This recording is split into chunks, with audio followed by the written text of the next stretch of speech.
antara ragam serat Jangka Jayabaya. Salah satu versinya bercerita tentang Syekh Subakir dan peranannya dalam membangun peradaban bangsa manusia di Pulau Jawa. Hikayat Syekh Subakir ini juga tersebut dalam tulisan lontar kuno yang diperkirakan ditulis oleh Kanjeng Sunan Derajat atau setidak-tidaknya oleh murid atau pengikut beliau.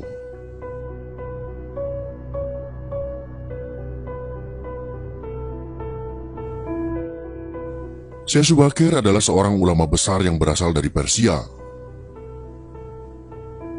Beliau adalah generasi awal Wali Songo, penyebar Islam di tanah Jawa. Beliau dianggap sebagai orang yang paling berjasa dalam menyebarkan Islam di tanah Jawa ini. Diriwayatkan bahwa proses Islamisasi di Jawa mengalami hambatan, disebabkan kuatnya orang Jawa dalam memegang kepercayaan lama.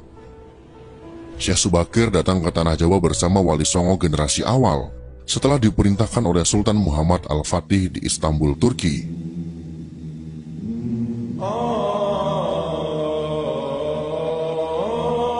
Kesembilan ulama ini mempunyai spesifikasi keahlian masing-masing.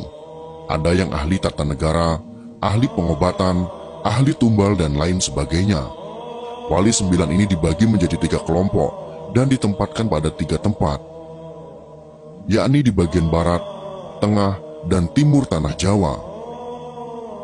Konon hambatan penyebaran Islam di Jawa pada masa sebelumnya disebabkan oleh keberadaan bangsa jin yang menempati setiap sudut tanah Jawa. Bangsa jin ini dipimpin oleh Sabdo Palon atau Kiai Semar yang bersemayam di puncak Gunung Tidar, Magelang, Jawa Tengah. Syekh Subakir yang ahli dalam ilmu batin segera melakukan pembersihan dengan menancapkan tumbal yang berupa batu hitam di puncak Gunung Tidar. Seluruh Jawa bergejolak. Seluruh bangsa jin yang menguasai tanah Jawa merasakan kepanasan yang teramat sangat, hingga mereka lari tunggang langgang menyeberang ke lautan atau menepi ke sudut terpencil tanah Jawa. Sebagian jin yang lain ada yang harus mati akibat hawa panas dari tumbal yang dipasang Syekh Subakir.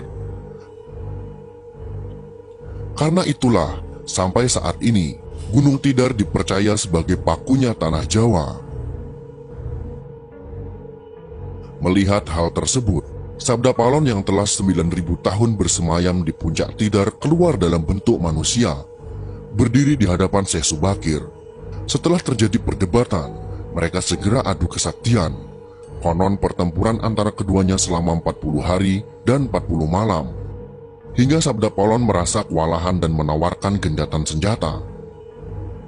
Sabda Palon mensyaratkan beberapa poin dalam upaya penyebaran Islam di Jawa. Syarat-syarat itu pun disetujui oleh Syekh Subakir. Berikut ini adalah dialog antara Sabda Palon dengan Syekh Subakir yang terjadi di atas Gunung Tidar. Dialog yang terjadi antara Syekh Subakir dan Sabda Palon ini kami sajikan dalam versi imajiner.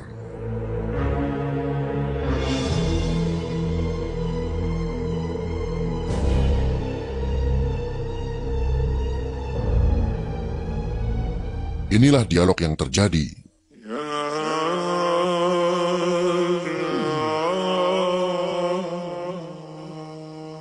Syekh Subakir berkata, "Kisana, siapakah Kisana ini?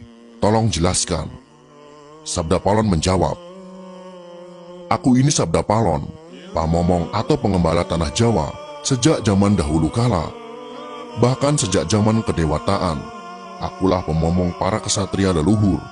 Dulu aku dikenal sebagai Sang Hyang Ismoyo Jati, lalu dikenal sebagai Kilura Semar Bodronoyo, dan sekarang zaman Majapahit ini, namaku dikenal dengan Sabdo Palon." Syekh Subakir berkata lagi, "Berarti Kisanak ini adalah danyang tanah Jawa ini. Perkenalkan Kisanak, namaku adalah Syekh Subakir yang berasal dari tanah Syam, Persia." Sabdo Palon bertanya, "Ada hajat apa gerangan Jengan Diko rawuh di tanah Jawa ini?" Syekh Subakir menjawab, "Saya diutus oleh Sultan Muhammad yang bertahta di negeri Istanbul untuk datang ke tanah Jawa ini. Saya tiadalah datang sendiri, kami datang dengan beberapa kawan yang sama-sama diutus oleh Baginda Sultan." Sabda Palon berkata lagi, "Ceritakanlah selengkapnya Kisana, supaya aku tahu duduk permasalahannya." Syekh Subakir kembali menjawab, "Baiklah, pada suatu malam Baginda Sultan Muhammad bermimpi menerima wisi. Wisi dari Hyang Akaryo Jagat, Gusti Allah Zat yang Maha Suci lagi Maha Luhur. Diperintahkan untuk mengutus beberapa orang alim ke tanah Jawa ini. Yang dimaksud orang alim ini adalah sebangsa pendita, brahmana, dan resi di tanah Hindu. Pada bahasa kami disebut dengan ulama." Sabda Palon kembali bertanya, "Jadi Jengan Diko ini termasuk ulama itu tadi?" Syekh Subakir kembali menjelaskan, "Ya, saya salah satu dari utusan yang dikirim Baginda Sultan. Adapun tujuan kami dikirim kemari adalah untuk menyebarkan muara suci, amadar agama suci, yaitu Islam." Sabda Palon kembali bertanya, "Bukankah Kisanak tahu bahwa di tanah Jawa ini sudah ada agama yang berkembang yaitu Hindu dan Buddha yang berasal dari tanah Hindu? Buat apa lagi Kisanak menambah dengan agama yang baru lagi?"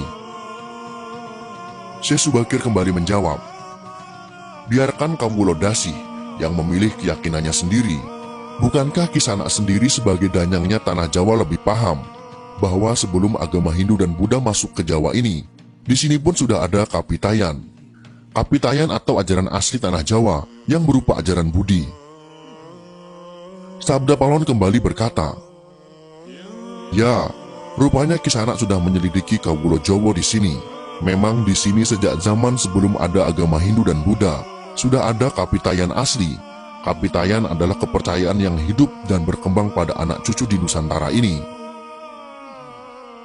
Syekh Subakir balik bertanya, "Jika berkenan, tolong ceritakan bagaimana Kapitayan yang ada di tanah Jawa ini." Kemudian Sabda Palon pun menjelaskan, "Secara singkat kepercayaan Jawa begini. Manusia Jawa sejak dari zaman para leluhur dahulu kala meyakini ada Sang Maha Kuasa yang bersifat tan keno kinoyo ngopo. Tidak bisa digambarkan bagaimana keadaannya. Dialah pencipta segala-galanya, Bawono Agung dan Bawono Alit, jagat besar dan jagat kecil, alam semesta dan alam manusia. Wong Jawa meyakini bahwa Dia yang Maha Kuasa ini dekat. Jika dekat dengan manusia, Dia juga diyakini berperilaku sangat welas asih. Dia juga diyakini meliputi segala sesuatu yang ada. Karena itu masyarakat Jawa sangat menghormati alam sekelilingnya. Karena bagi mereka semuanya mempunyai sukma.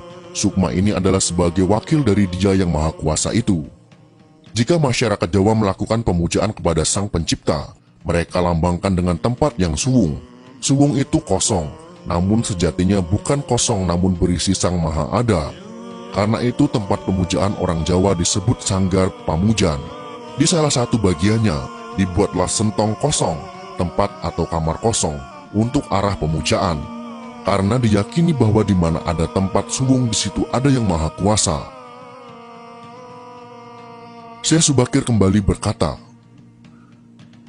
"Itulah juga yang menjadi ajaran agama yang kami bawa untuk memberi ageman yang menegaskan itu semua, bahwa sejatinya di balik semua yang maujud ini ada Sang Wujud Tunggal yang menjadi pencipta, pengatur, dan pengayom alam semesta.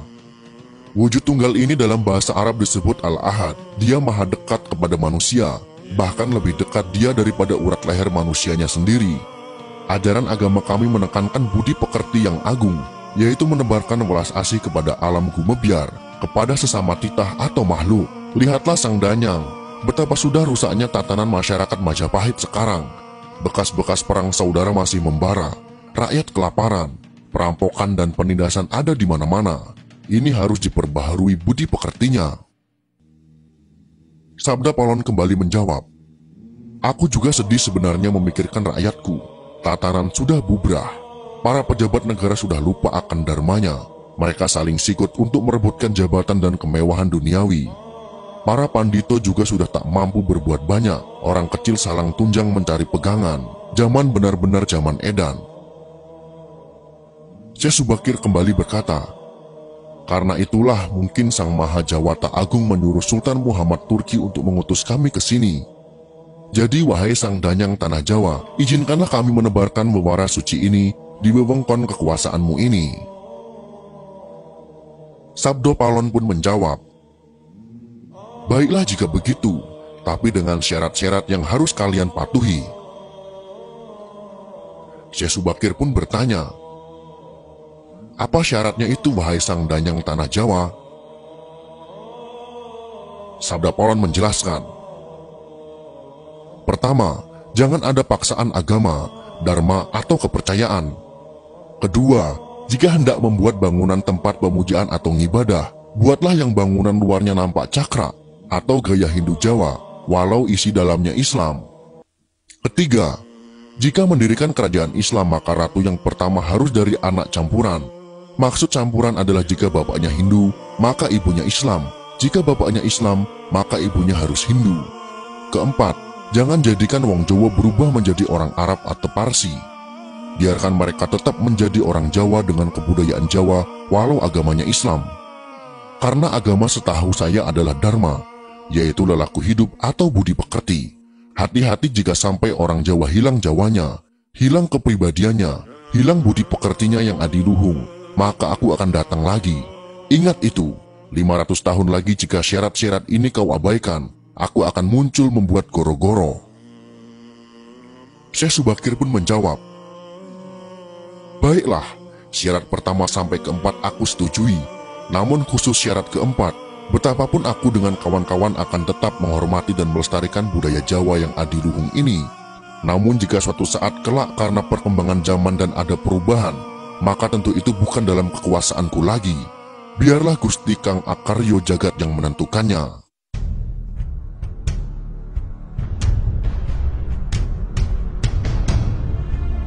Itulah dialog yang terjadi antara Syekh Subakir dan Sabda Palon.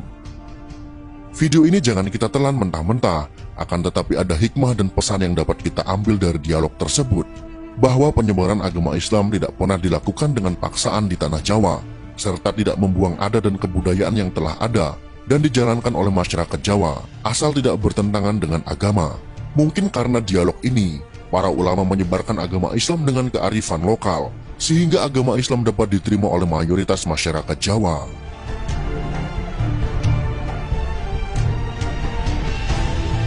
Jika kalian suka dengan video ini, silakan berikan jempol ke atas. Dan jika kalian menganggap video ini bermanfaat, maka bagikanlah untuk teman-teman Anda yang lain. Terima kasih sudah menonton.